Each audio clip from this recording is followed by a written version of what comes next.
Assalamualaikum warahmatullahi wabarakatuh. Kembali lagi dengan saya Tama dalam Ada Apa Gerangan. Bagaimana kabar kalian? Semoga selalu diberikan kesehatan dan juga rezeki yang cukup. Mendekati akhir episode Jalan Dendam, pada cerita sebelumnya, pertempuran merebut kembali kekuasaan Kerajaan Baluran berlangsung sengit. Ki Gede yang telah berhasil memperoleh mahkota kembali segera memanggil 3 penjaga utama Baluran untuk melawan Jenglot dari Ki Ageng.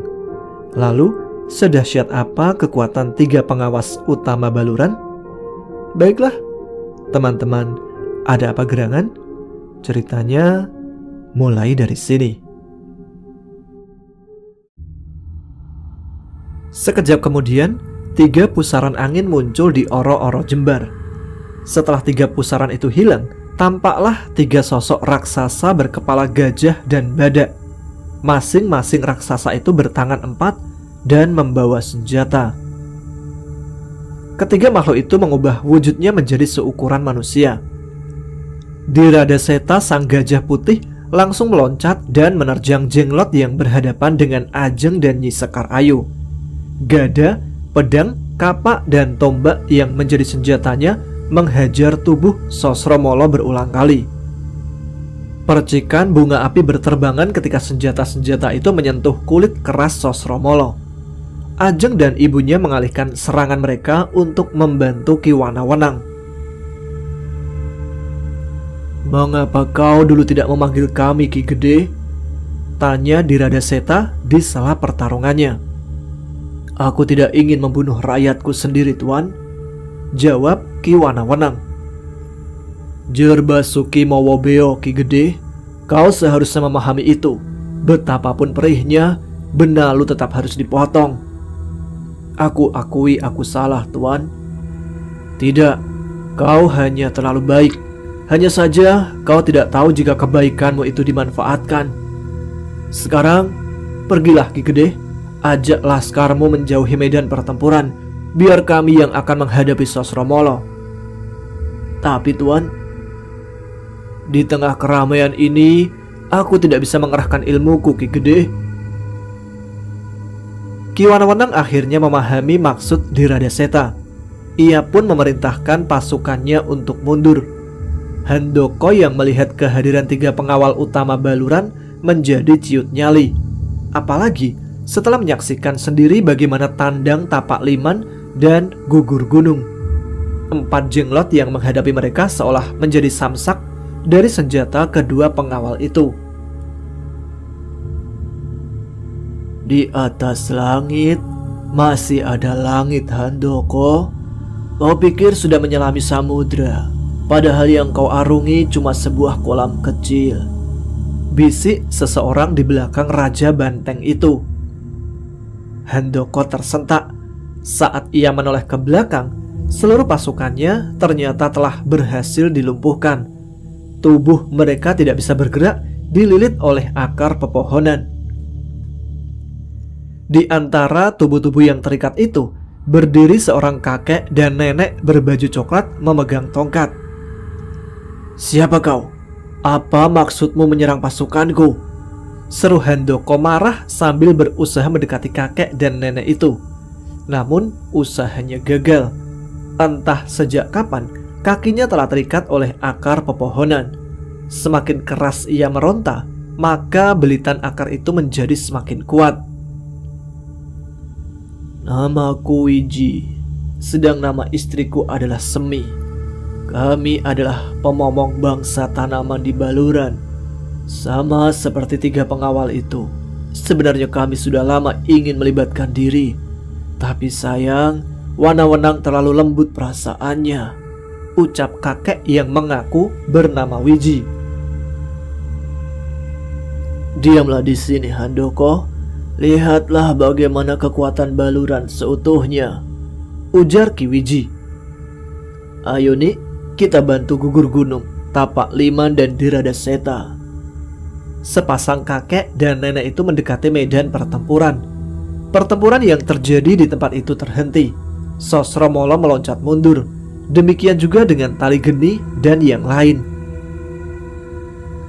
Tapak Liman dan Gugur Gunung yang melihat kehadiran mereka tersenyum hormat. Sementara Condromowo, Candrasa, Tali Geni, Naga dan Wira tampak kebingungan. Ki Wiji mengangguk pada Condromowo lalu berkata, "Terima kasih atas bantuan yang Tuan berikan kepada kami. Sekarang biarlah Baluran menyelesaikan urusannya sendiri. Sekarang lebih baik kalian pergi ke istana, bantu teman-teman kalian yang sedang bertempur di sana." Nyi Semi ikut berbicara. "Taman," tanya Candrasa bingung.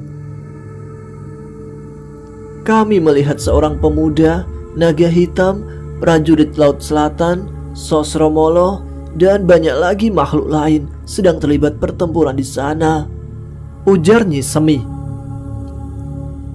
"Mian, pantas dari tadi dia tidak kelihatan sama sekali," seru Candrasa. "Ayo Dra, kita segera ke sana." Candrasa, Condromowo, Tali Geni, Naga dan Wira segera melesat meninggalkan oro-oro Jembar. Jantung mereka berdetak kencang saat Nyi Wiji menyebut tentang naga hitam. Mereka tahu siapa yang dimaksud dengan naga itu.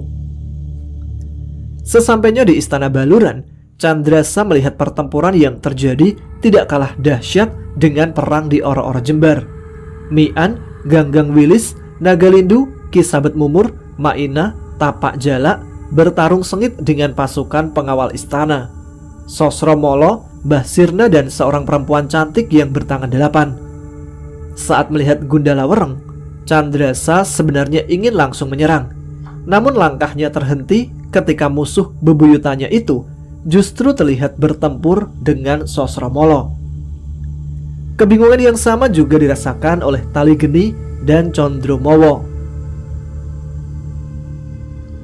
"Sebenarnya apa yang terjadi? Mengapa Gundala Wereng bertempur dengan Sosromolo?" gumam Candrasa. "Entahlah, aku juga bingung melihatnya," desis Condromowo. "Kalian sudah datang, apalagi yang ditunggu?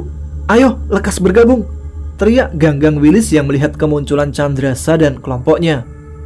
"Tapi jangan serang Gundala Wereng, ia teman kita sekarang," kali ini Moza berteriak. Baiklah, ceritanya sampai di sini dulu ya teman-teman. Kita lanjut lagi setelah iklan berikut. Candrasa dan yang lainnya semakin bingung. Berbagai pertanyaan memenuhi benak mereka.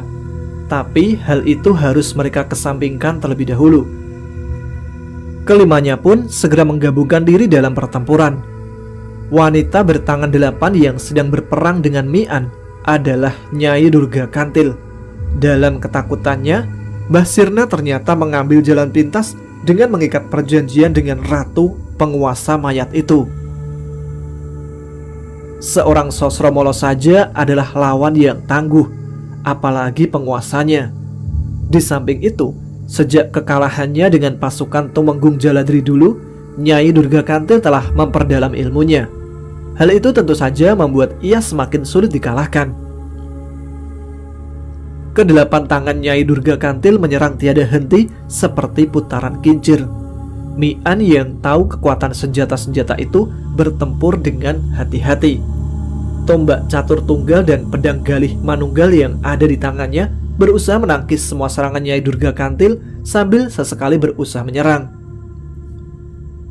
Nyai Durga Kantil yang merasa ilmu kebalnya tidak tertembus hanya tertawa ketika senjata Mian menyentuh tubuhnya. "Sia-sia saja, An. Sepanjang senjatamu itu masih buatan manusia atau jin, pedang dan tombakmu tak akan bisa melukaiku. Sudahlah, ikut saja denganku. Kebetulan aku sudah bosan dengan kekasihku yang sekarang," ucap Nyai Durga Kantil sambil mengedipkan matanya.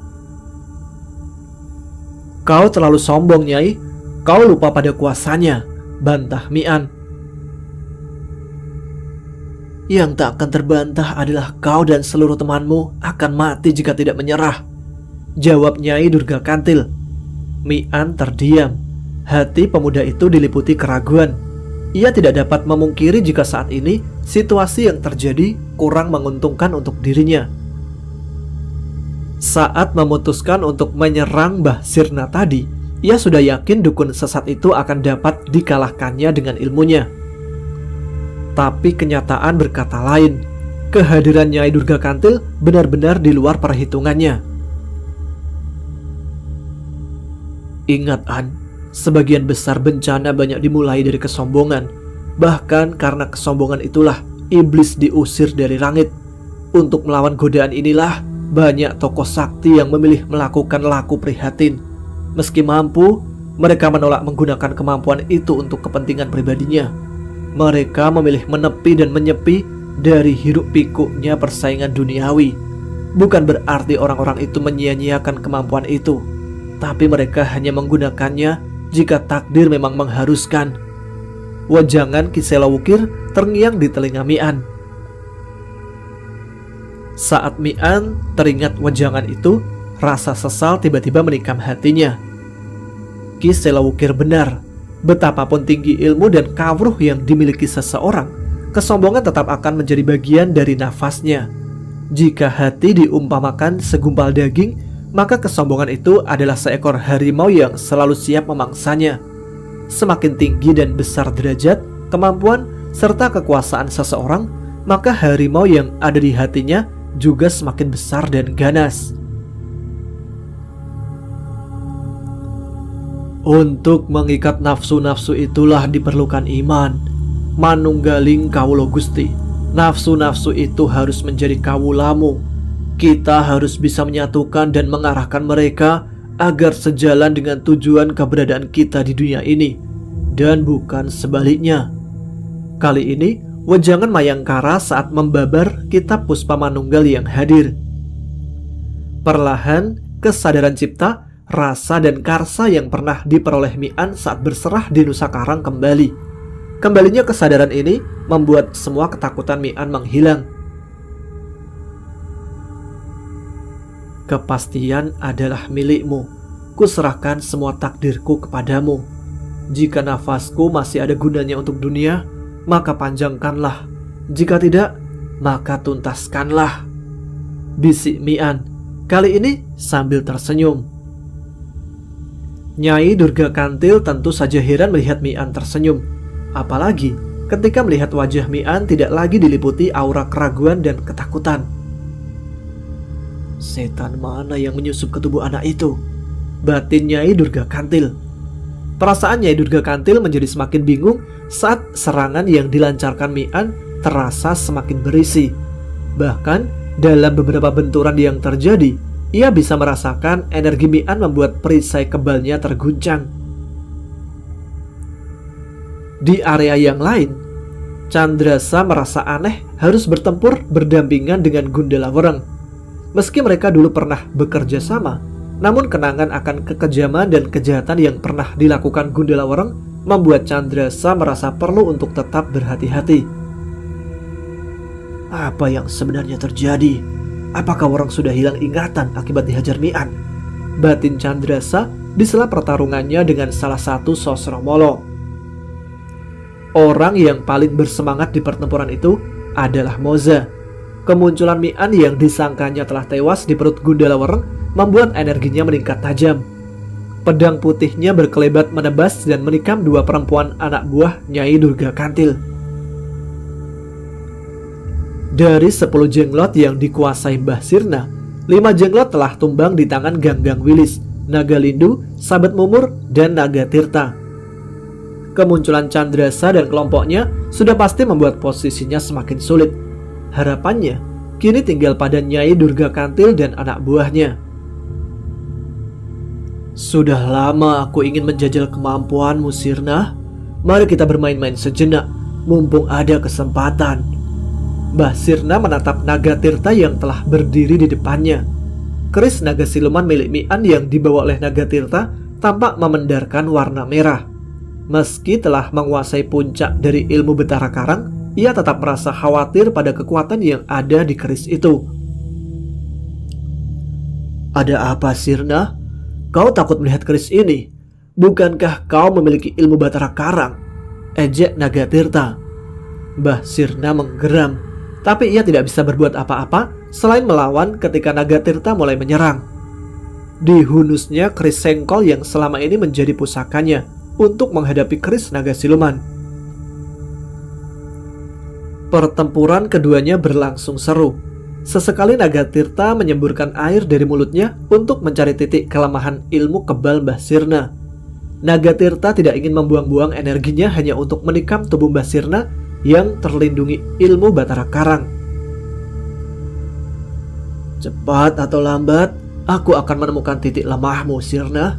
Tidak ada satupun makhluk di dunia yang bisa menciptakan ilmu sempurna, seru Naga Tirta. Yang tak sempurna tidak akan bisa meraih kesempurnaan, Sirna. Hanya Tuhan satu-satunya yang sempurna. Mbah Sirna hanya bisa mengumpat dalam hati. Bagaimanapun caranya, ia harus membunuh Naga Tirta sebelum bekas pengawal Raden Dipoyono itu menemukan titik terlemah dari ilmu Batara Karang yang ada di siku kirinya. Saat melihat kemunculan Candrasa dan kelompoknya, Tapak Jala sempat ingin bertanya tentang apa yang terjadi di Oro-Oro Jembar. Namun, ketika melihat Candrasa dan teman-temannya langsung bertempur, pertanyaan itu disimpannya lagi dalam hati. Pasti mereka kabur dari Oro-Oro Jembar. Sebentar lagi Handoko dan pasukannya akan segera datang. Kalian akan mati dalam penderitaan. Khusus kau, aku akan meminta Handoko menjadi juru siksamu. Tapak Jala, ancam Nyai Bubut. Kata siapa kami kabur, nenek sihir? Justru banteng licik itu yang kalah. Ada paman gajah putih, gajah hitam, badak, serta kakek dan nenek pohon yang datang membantu. Teriak naga yang kebetulan bertarung di dekat mereka. Wajah Tapak Jala seketika itu berubah cerah. Sebaliknya, wajah Nyai Bubut menjadi pucat. Kepala pasukan pengawal Handoko itu tahu jika naga tidak mungkin mengarang ceritanya. Semangat bertempur Nyai Bubut pun menurun drastis. Tapak Jala yang sedang merasa bahagia semakin bersemangat untuk menundukkan lawannya. Pedangnya memburu Nyai Bubut kemanapun ia bergerak, pelan tapi pasti. Tubuh Nyai Bubut pun mulai dihiasi luka-luka. Ilmu kebal yang dimilikinya ternyata tidak mampu melawan kekuatan mantan rekannya itu. Menyerahlah Bubut, bagaimanapun juga kita pernah menjadi teman seperjuangan. Ki Gede pasti bersedia mengampunimu, ucap Tapak Jala. Nyai Bubut yang mendengar tawaran itu merasa bimbang. Keraguan akan kebenaran ucapan Tapak Jala membuatnya terus melakukan perlawanan. Menyerahlah Bubut, apa matamu buta? Sebentar lagi Laskar Marubetiri akan datang bersama Ki Gede dan 3 pengawal utama, desak Tapak Jala. Apa kau tidak kasihan dengan pasukanmu? Kematian mereka hanya menambah jumlah korban saja. Sama saja. Bukankah nanti mereka akan dihukum mati juga? Tapak Jala terdiam. Bagaimanapun juga urusan hukuman dan pengampunan adalah kewenangan Ki Wanawenang. Tapi ia yakin jika rajanya tidak akan berbuat sekejam itu pada mereka yang telah menyerah. Aku jaminanmu, jika kau dihukum mati, maka aku akan ikut mati bersamamu. Nyai Bubut menghentikan serangannya. Matanya menatap Tapak Jala. Saat melihat tidak ada pendar keraguan di mata lawannya itu, ia akhirnya meletakkan senjata. Aku bersedia dihukum mati, tapi jangan anak buahku. Mereka hanya mengikuti perintahku. Suruh mereka menyerah. Baluran sudah kehilangan terlalu banyak nyawa, perintah Tapak Jala. Nyai Bubut berbalik. Dipandangnya sisa prajuritnya yang kini sedang bertempur tanpa tahu apa tujuan mereka melakukan pertempuran itu. Mereka terluka dan terbunuh hanya karena keegoisanku, bisik Nyai Bubut yang telah sadar akan kesalahannya. Pasukan Bubut, letakkan senjata kalian, kita menyerah. Sementara itu, di Oro-Oro Jembar, pertempuran juga hampir menemui titik akhir. Pasukan Sosromolo yang selama ini sulit dicari tandingannya ternyata tidak mampu melawan Wiji, Semi, dan 3 pengawal Baluran. Ilmu kebal yang mereka andalkan tidak ada artinya ketika benih yang ada di tongkat Kiwiji berhasil menyusup dan ditumbuhkan Nisemi di tubuh mereka. Akar, batang, cabang, dan ranting dengan cepat keluar dari mulut, hidung, telinga, dan seluruh lubang yang ada. Para jenglot itu kini menjadi pohon dengan wujud yang mengerikan. Sebagian jenglot yang lain babak belur dan hancur dihajar di Radaseta, Tapak Liman, dan Gugur Gunung. Handoko yang menyaksikan semua itu hanya bisa mengumpat tiada henti. Ketakutan perlahan mulai merayapi hatinya. Jika saja kakinya tidak terbelenggu, sudah dari tadi ia melarikan diri. Nyalinya semakin ciut ketika melihat Ki Wanawenang berjalan mendekat dengan ditemani 3 pengawal serta Kiwiji dan Nisemi. Perang sudah berakhir, Handoko. Kau kalah, ucap Ki Wanawenang. Pengecut kau, Wanawenang. Ayo kita bertarung. Kita buktikan siapa yang terkuat di Baluran. Pengecut? Bukankah kau dulu jauh lebih licik dan pengecut? Kau tipu dan mempermainkan perasaan putriku. Setelah itu, kau jual dia ke Nusa Karang demi sepasukan prajurit serangga. Lalu tanpa peringatan sama sekali, kau serang aku yang sedang berduka atas lenyapnya Ajeng. Salahkan putrimu itu. Kenapa begitu mudah dibujuk rayuanku? Dan salahkan dirimu sendiri juga karena bisa jatuh ke dalam tipu muslihatku. Sudah kulakukan itu, Handoko. Setiap detik di gua itu kuhabiskan untuk menyesali kebodohan dan kehilafanku hingga air mataku habis. Jika sekarang kau menginginkan perang tanding, akan kuberikan kesempatan itu, Raja Banteng. Kesempatan yang tak pernah kudapatkan darimu saat itu. Kiwiji, tolong bebaskan dia, ucap Ki Wanawenang. Berhati-hatilah Ki Gede, Banteng ini licik sekali, bisik Kiwiji. Dia menantang di hadapan rakyatku, Ki. Aku tidak ingin mereka berpikiran jika pemimpinnya adalah seorang pengecut. Kiwiji pun membebaskan Handoko. Raja Banteng itu segera meloncat ke depan dan langsung disusul oleh Ki Wanawenang. Keduanya lalu berdiri berhadapan di tengah oro-oro jembar. Ki Wanawenang melepaskan mahkota dan cincin segel, kemudian menyerahkannya pada Kiwiji. Jika aku kalah, kupasrahkan kedua benda itu kepada Kiwiji, Nisemi, dan 3 pengawal. Berikan penanda kuasa itu pada dia yang punya kekuatan dan mampu berbuat adil. Meski bukan dari jalur keluarga Merak, tidak ada masalah. Aku akan laksanakan perintah itu, Ki Gede. Tapi aku berharap bisa menyerahkan cincin dan mahkota ini kepadamu lagi nanti. Semoga, Ki. Doakan aku. Ki Wanawenang lalu kembali ke Palagan. Handoko telah mengubah wujudnya menjadi manusia banteng. Ujung tanduknya menyala merah seperti obor. Sementara kedua tangannya memegang kapak bermata 2 yang terikat rantai.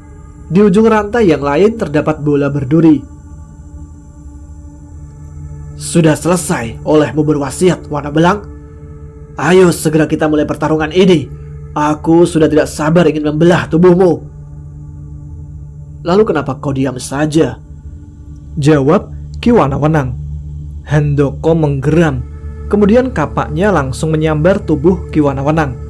Suara ledakan terdengar ketika kapak itu berbenturan dengan golok bergagang tombak milik Ki Wanawenang. Mengapa tadi ayah tidak menggunakan senjata itu, Bu? Tanya Ajeng yang tidak menyangka ayahnya mempunyai senjata seperti itu.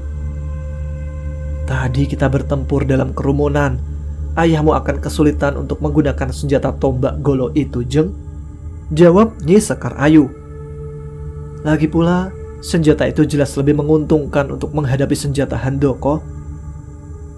Sebagai pemimpin kelompok banteng, kemampuan Handoko tidak bisa diremehkan. Sambaran senjatanya selalu mengincar bagian yang bisa membunuh Ki Wanawenang. Belum lagi kedua tanduknya bisa memancarkan sinar merah yang mampu menghanguskan benda yang disentuhnya.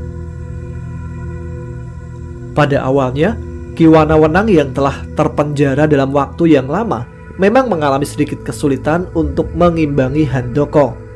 Beberapa kali ia terpukul mundur akibat hantaman kapak dan bola berduri Handoko. Namun, itu hanya sementara. Setelah beberapa lama, ia akhirnya bisa mengimbangi permainan Handoko. Goloknya menyambar dan menebas seperti kilat. Sesekali ditembakkannya panah api putih untuk melawan sinar yang keluar dari tanduk Handoko. Dari beberapa kali benturan yang terjadi, kekuatan mereka ternyata tidak terpaut jauh.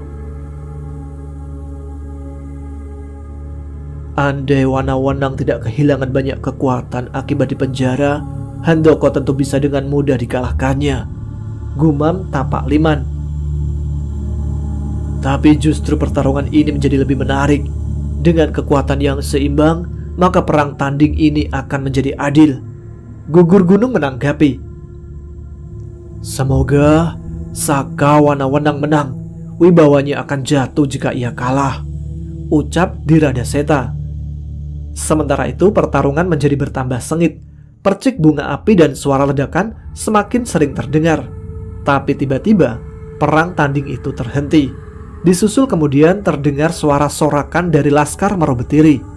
Di Palagan, Ki Wanawenang masih berdiri berhadapan dengan Handoko yang telah kehilangan sebelah tanduknya. Kau ingin melanjutkan pertarungan ini, Handoko? Tanya Ki Wanawenang. Kau sudah mempermalukanku, Wanawenang. Akan kucincang tubuhmu sebagai ganti tanduk itu.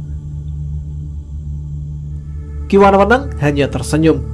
Ditendangnya potongan tanduk Handoko ke arah Laskar Marobetiri. Handoko yang melihat penghinaan itu segera menerjang Ki Wanawenang dengan seluruh kekuatannya. Tapi memang itulah yang diharapkan oleh Ki Wanawenang. Ia sengaja memancing kemarahan Handoko agar kehilangan akal dan menyerang tanpa perhitungan. Saat itu terjadi, maka kesempatan untuk mengalahkan Raja Banteng itu semakin besar. Handoko yang sedang dibakar amarah tentu tidak menyadari permainan Wanawenang. Nafsunya untuk membunuh membuat serangan-serangannya tidak terarah dan pertahanannya tidak terjaga. Saat kesadaran itu kembali, tubuhnya telah tergeletak di tanah dengan dipenuhi luka-luka. Apa kau masih ingin melanjutkan pertarungan ini, Handoko? Jika iya, berdiri dan ambil kembali senjatamu. Aku tidak bertarung dengan lawan yang tidak bersenjata, ucap Ki Wanawenang yang berdiri beberapa langkah di depannya. Handoko tahu hari-hari indahnya telah berakhir. Satu-satunya jalan yang tersedia untuknya adalah menyerah atau binasa. Apalagi yang kau tunggu, Wanawenang? Ayo cepat bunuh aku. Ki Wanawenang tertawa, lalu berkata, apa untungnya bagiku, Handoko? Membunuhmu tidak akan menambah arti kemenanganku. Kau dan anak buahmu harus mempertanggungjawabkan perbuatan kalian selama ini. Aku tidak mau hidup di penjara, Wanawenang. Kau pasti akan menyiksaku di sana, kan? Siapa bilang aku akan memasukkanmu ke penjara? Ki Wanawenang menoleh pada Ki Wiji dan berbicara dengan kakek itu. Tidak lama kemudian, Ki Wiji maju mendekati Handoko. Ia lalu berjongkok dan memaksa Handoko membuka mulutnya. Kengerian jelas terlihat di wajah Handoko saat Ki Wiji memasukkan benih tanaman tali jiwo ke dalam mulutnya. Meski tidak tahu khasiat tanaman itu, apa yang terjadi pada Sosromolo sudah bisa menjadi bentuk betapa mengerikannya ilmu Ki Wiji. Kau kejam, Wanawenang. Tidak kusangka kau akan menyiksaku dengan cara sekeji ini. Handoko, aku sengaja menyuruh Ki Wiji menaruh benih tali jiwo itu bukan untuk membuatmu seperti Sosromolo. Aku ingin kau membayar semua yang telah kau lakukan pada Baluran dengan tenagamu. Benih itu baru akan tumbuh jika kau melarikan diri dari tempat ini, atau bila kau kembali memberontak. Memenjarakan atau membunuhmu tidak akan menyelesaikan masalah. Sekarang semua terserah padamu. Jika kau memang ingin mati, maka kabur atau memberontaklah. Handoko, aku memberimu kesempatan untuk memperbaiki diri. Akan kau gunakan atau tidak kesempatan itu, pilihan sepenuhnya ada di tanganmu. Ki Wanawenang lalu meninggalkan Handoko dan pergi menyusul Candrasa ke istana Baluran bersama pasukannya dan 3 pengawal. Kiwiji dan Nisemi yang sedang menanam benih tali jiwa di tubuh anak buah Handoko akan menyusul kemudian. Jika pertempuran di Oro-Oro Jember telah usai, tidak demikian dengan perang di halaman Istana Baluran. Meski tidak seramai sebelumnya, tapi perang tanding masih terjadi. Mereka yang telah kehilangan lawan memilih menyaksikan pertarungan di pinggir lapangan. Di Palagan hanya tersisa 2 pertarungan. Mi'an melawan Nyai Durga Kantil dan Mbah Sirna melawan Nagatirta. Candrasa yang masih terganggu dengan kehadiran Gundala Wereng akhirnya mendekati mantan lawannya yang duduk terpisah dengan yang lain. Gundala Wereng yang melihat kedatangan Candrasa hanya menoleh, lalu kembali fokus pada pertarungan yang ada di Palagan. Di saat yang sama, Condromowo dan Tali Geni juga menggeser posisinya mendekati Gundala Wereng. Mereka bersiap-siap bergerak jika Gundala Wereng kembali menjadi gila. "Apa yang kau inginkan, Sa?" Akhirnya Gundala Wereng berkata, "Aku ingin tahu apa alasanmu membantu kami, Reng. Setelah apa yang pernah terjadi, rasanya sulit melihatmu berada di pihak kami." "Alasanku ada di depan sana, Sa. Dia sedang bertarung dengan Durga Kantil." "Mi'an, bukankah dulu kau paling bernafsu membunuhnya?" "Benar, tapi dia justru membalasnya dengan kebaikan," desis Gundala Wereng. "Lucu, aku tidak pernah mengira jika manusia seperti itu ternyata memang ada." "Maksudmu, Reng?" "Kupikir semua manusia sama saja. Mereka hanya ingin memanfaatkanku untuk menggapai mimpi-mimpinya sendiri tanpa peduli dengan mimpi dan keinginanku. Tapi ternyata dia tidak." "Bukankah dulu aku pernah mengatakan hal itu kepadamu? Itulah alasannya aku dan yang lain bersedia berjuang bersamanya." "Kita menempuh jalan yang berbeda, Sa. Dalam hidupku, yang kutemui adalah orang-orang seperti Sirna, Felix, Harto, dan banyak lagi lainnya. Orang-orang gila, harta, kekuatan, dan kekuasaan." Candrasa terdiam. Pelan-pelan ia mencoba mencerna ucapan Gundala Wereng. Setelah merenung, Candrasa merasa apa yang dikatakan oleh Gundala Wereng tidak sepenuhnya salah. Jalan yang berbeda akan membentuk kepribadian yang berbeda pula. "Sebenarnya, apa yang dilakukan Mi'an kepadamu, Reng?" "Ia menghisap habis semua energiku hingga tidak tersisa, Sa. Lenyaplah energi itu, membuatku tidak berdaya sama sekali. Saat itu aku pikir aku akan mati di sana." "Lalu, Reng?" "Sama seperti orang mengobati teluh yang pasti akan dihantam oleh energi teluh itu sendiri. Hal yang sama juga terjadi pada Mi'an. Energiku juga meracuni dirinya. Selama berhari-hari, aku melihatnya berjuang untuk menetralisir energi jahatku. Saat itulah aku bertanya-tanya, mengapa Mi'an tidak membunuhku saja? Cara itu jelas lebih cepat dan mudah untuk melenyapkanku." Pertanyaan itu terus menghantuiku, Sa. Saat Mi'an berhasil menyelesaikan usahanya itulah aku memberanikan diri untuk bertanya. Dan jawabannya membuat aku terkejut. "Apa yang dikatakan Mi'an, Reng?" tanya Candrasa. Ia benar-benar ingin tahu bagaimana cara Mi'an menjinakkan Gundala Wereng. "Mi'an cuma mengatakan, untuk apa membunuh jika masih bisa diselamatkan. Aku juga pernah tenggelam dalam jalan yang kelam, Reng. Beruntung Tuhan mempertemukanku dengan Ma'ina, Darwis, Condromowo, Nagatirta, Mayangkara, Kiselawukir, dan masih banyak lagi lainnya. Dari merekalah aku belajar memahami arti Suradira Jaya Diningrat, lebur Dening Pangastuti. Anggap saja apa yang kulakukan padamu adalah caraku membalas kebaikan mereka. Tapi jangan salah, jika kau masih bersikeras untuk menempuh jalan hitam itu, aku tak akan segan-segan lagi untuk membunuhmu." Di dalam ketidakberdayaan itulah aku benar-benar merasa kecil di depan Mi'an, Sa. Apalagi akulah yang membunuh kedua orang tuanya. Meski itu atas perintah Mbah Sirna, tapi aku tetaplah pelakunya.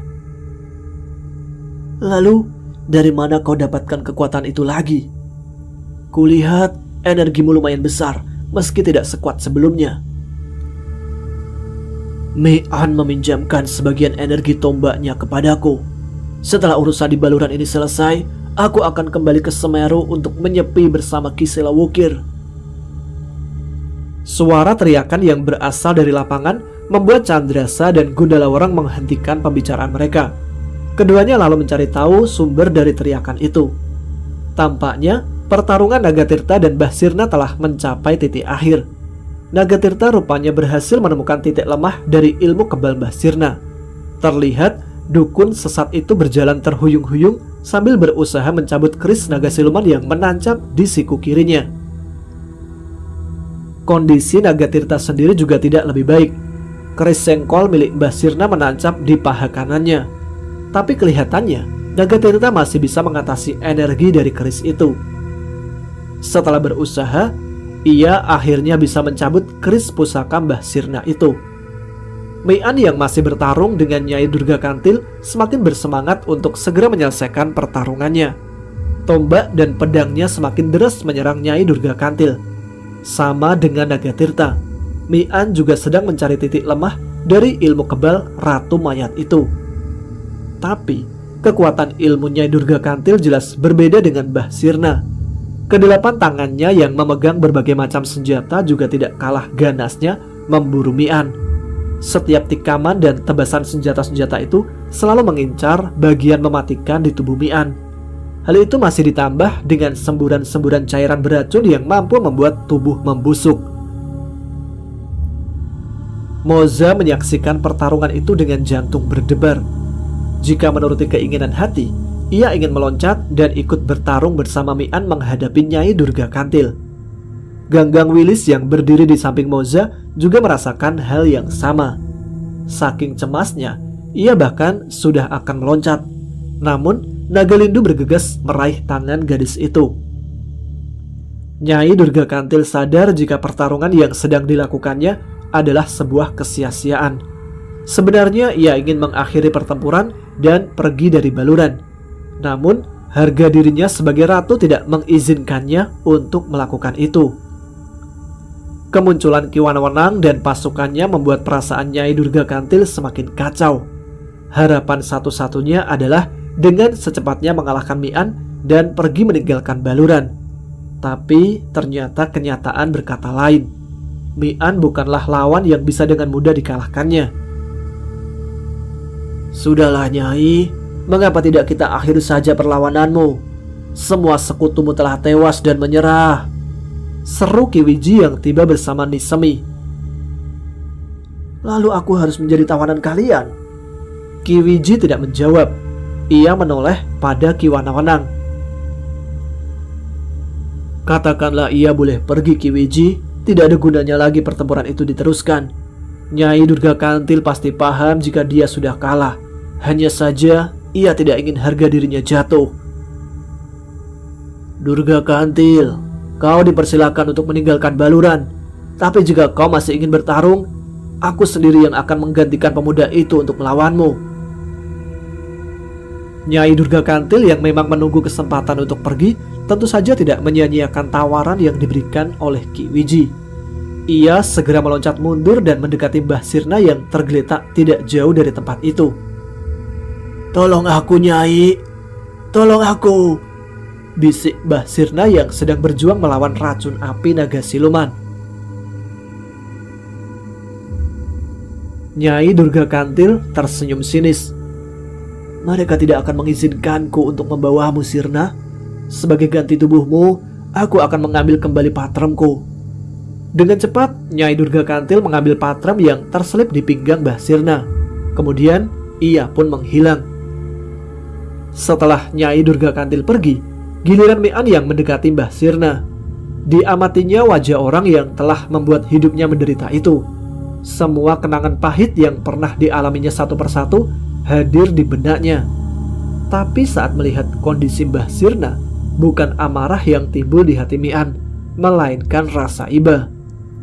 Apalagi separuh tubuh Bahsirna kini tidak bisa digerakkan lagi akibat racun naga siluman. Mi'an lalu mencabut keris itu dari siku Bahsirna. Kita semua akan menuai apa yang kita tabur, Mbah. Hari ini kau sedang menikmati buah dari pohon yang pernah kau semai. Bunuh aku, An. Aku mohon. Aku tidak bisa hidup seperti ini, ucap Mbah Sirna. Aku tidak bisa, Mbah. Perang ini sudah selesai, jawab Mi'an yang kemudian berjalan pergi. Wajah Mbah Sirna berubah pucat pasi. Ilmu Batara Karang yang dimilikinya membuat tubuhnya mampu menyembuhkan diri dengan cepat.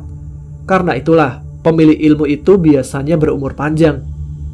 Akan tetapi, hal itu tidak berlaku pada bagian tubuh yang telah dihanguskan oleh naga siluman.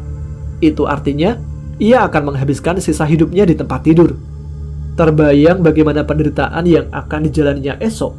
Tanpa teman, apalagi keluarga, siapa yang akan menjadi perawatnya nanti? Namun, perginya Nyai Durga Kantil bukanlah akhir dari masalah, setidaknya bagi Mi'an. Di pinggir lapangan, semua masalah baru sedang terjadi. Ganggang Wilis, Naga Lindu, dan Ki Sabet Mumur sedang mengepung Gundala Wereng dengan senjata terhunus. Ki Wanawenang sebagai tuan rumah tentu saja bingung menyikapi kejadian itu. Sementara Maina, Moza, Condromowo, Taligeni, dan yang lain juga belum berani berbuat apa-apa karena segan dengan Ganggang Wilis. Apalagi mereka mempunyai sejarah kelam dengan Gundala Wereng. Tunggu dulu, tolong sarungkan senjata kalian, ucap Mi'an berusaha menenangkan Ganggang Wilis dan kedua pengawalnya. Ganggang Wilis menoleh, matanya tajam menatap Mi'an. Gundala Wereng adalah buronan 4 lautan. Aku harus membawanya untuk diadili. Tapi dia sudah berubah, Tuan Putri. Aku berani menjamin jika Gundala Wereng tidak akan berbuat jahat lagi. Makhluk baik bisa berubah jahat. Demikian juga sebaliknya. Meski hari ini Gundala Wereng baik, bagaimana kau bisa menjamin ia akan selamanya baik, An? Apakah kau sudah menjadi Tuhan? Pokoknya aku akan membawa Gundala Wereng ke Laut Selatan. Titik. Mi'an langsung terdiam. Kebenaran ucapan Ganggang Wilis seperti belati yang menusuk hatinya. Ki Saber Mumur beradu pandang dengan Naga Lindu. Ia tidak menyangka jika Ganggang Wilis yang manja dan selalu bertindak menurutkan kata hati akan bisa bersikap setegas itu. Gadis ini memang putri Galis Segoro. Ia bisa mengesampingkan perasaannya untuk kepentingan yang lebih besar, bisiknya. Ganggang Wilis sendiri sebenarnya enggan bersitegang dengan Mi'an. Di samping karena gejolak perasaannya, ia juga tidak ingin membuat masalah dengan pemuda yang telah menjadi pahlawan bagi banyak pihak itu. Tapi bagaimanapun juga, Gundala Wereng adalah buronan yang harus ditangkapnya. Biarkan aku ikut dengan mereka, An. Kau sudah melakukan bagianmu. Sekarang giliranku untuk menjalankan kewajibanku, ucap Gundala Wereng memecah keheningan yang ada. Tapi Reng, bagaimana dengan janjimu pada Ki Selawukir? Katakan saja pada Ki Selawukir, aku akan datang ke Semeru setelah urusanku di Laut Selatan selesai. Tentu saja jika aku masih ada umur. Gundala Wereng lalu berjalan mendekati Mi'an. Sesampainya di depan Mi'an, ia mengulurkan tangannya. Ambil kembali energi catur tunggal, An. Aku takut jika nanti kembali khilaf dan menggunakan kekuatan itu untuk melakukan kejahatan lagi, bisik Gundala Wereng. Mi'an tersenyum. Digenggamnya tangan Gundala Wereng lebih erat lagi. Perlahan, energi catur tunggal pun kembali ke tubuh Mi'an. Apa yang asalnya tiada akan kembali tiada, desis Gundala Wereng. Sebab hanya yang benar-benar adalah yang akan selalu ada. Mi'an menyambung ucapan Gundala Wereng. Gundala Wereng kemudian berjalan berkeliling. Satu persatu dihampirinya mereka yang pernah tersakiti atau terluka akibat ulahnya. Kepada Moza, Maina, Chandrasa, Taligeni, Condromowo, Naga, Wira, dan Ajeng, Gundala Wereng menawarkan dirinya untuk menerima pukulan, tendangan, dan bahkan tusukan senjata agar bisa dimaafkan. Namun tidak satupun yang menerima tawaran itu. Di samping segan dengan Mi'an, mereka melihat Gundala Wereng telah jauh berubah dari sebelumnya. Sebelum meninggalkan tempat itu, Ganggang Willis menyempatkan diri menghampiri Moza. Aku titipkan Mian kepadamu, Za. Jaga dia baik-baik. Seumpama kita tidak berbeda alam, aku pasti akan mati-matian bersaing denganmu untuk mendapatkan hatinya, ucap Ganggang Willis sambil mengedipkan matanya. Wajah Moza memerah saat Ganggang Willis mengucapkan kalimat itu. Tidak sepatah kata pun yang bisa diucapkan. Melihat hal itu, Ganggang Willis pun tertawa. Aku cuma bercanda, Za. Orang seperti Mian jarang bisa berpaling. Ia terlalu setia dengan prinsip yang diyakininya. Sudahlah, aku pamit dulu. Sampai bertemu di lain waktu. Sepeninggal Ganggang Willis, Nagalindu, Ki Sabet Mumur, dan Gundala Wereng, mulailah Ki Wanawenang dan pasukannya membereskan bekas pertempuran yang ada. Bekas anak buah Handoko yang masih hidup mendapatkan perlakuan yang sama dengan si Raja Banteng. Mereka harus menelan benih tali jiwo. Di tengah kesibukan itu, Mian menemui Ki Wanawenang untuk membicarakan nasib Mbah Sirna yang telah cacat itu. Aku terserah padamu, An. Jika kau ingin dukun itu dipenjara di sini, maka aku akan melakukannya. Rasanya Tuhan sudah menghukumnya, Ki. Cuman, apa pantas kita membiarkannya tergeletak seperti itu? Bukankah dengan demikian, kita menjadi sama biadabnya dengan dia? Lalu bagaimana enaknya menurutmu, An? Bagaimana kalau Handoko yang mengurusnya, Ki? Ki Wanawenang mengernyitkan dahi. Setelah itu, ia tersenyum. Usul yang bagus. Baiklah, Mbah Sirna akan kuserahkan pada Handoko, An. Terima kasih, Ki. Aku yang berterima kasih, An.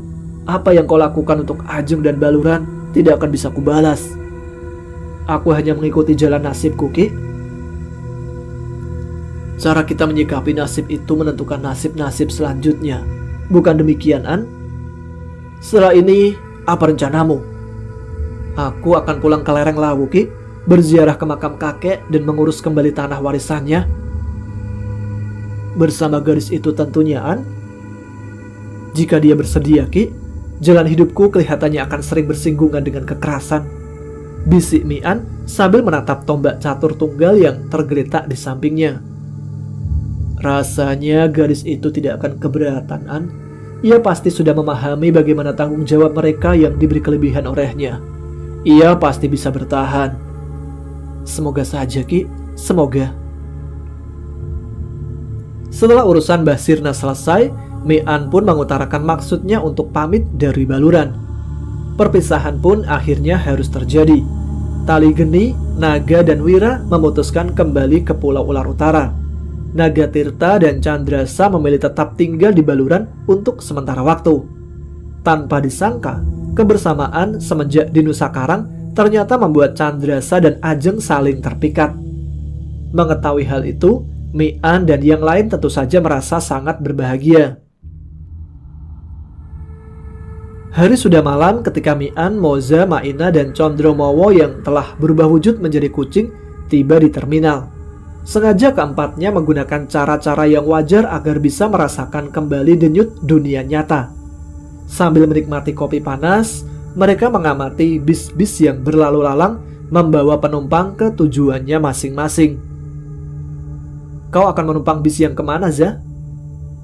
Tanya Mian ketika Maina pergi ke kamar kecil. Entahlah, An. Aku sendiri sudah tidak punya tempat untuk pulang. Mungkin aku akan ikut Maina saja. Kau sendiri akan kemana, An? Moza balik bertanya. Aku akan mengikutimu, Za. Itu jika kau tidak keberatan. Maksudmu, An? Aku juga tidak tahu harus pulang kemana. Tapi yang pasti, aku tidak bisa membohongi diriku sendiri jika hatiku merasa damai bila bersamamu. Rumah adalah tempat di mana hati berada. Kau adalah tempat pulangku, Za. Moza menatap Mian yang menundukkan wajahnya. Butir-butir keringat terlihat di dahi pemuda itu.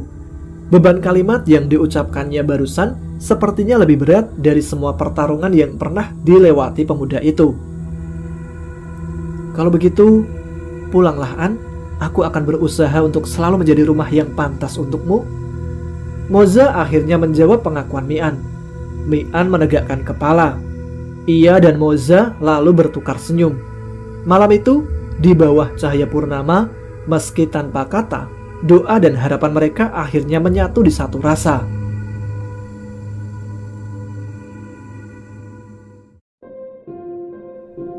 Cerita Jalan Dendam berakhir sampai di sini ya teman-teman. Ternyata dendam menemukan jalannya sendiri untuk memaafkan. Oh iya, ada pesan dari Mbak Ayu Sekar yang telah mengirimkan cerita ini. Terima kasih untuk semua teman yang sudah bersedia dipinjam namanya untuk menjadi tokoh di cerita ruwet ini. Terima kasih juga untuk semua yang telah rela menghabiskan waktu dan kuotanya untuk menyimaknya.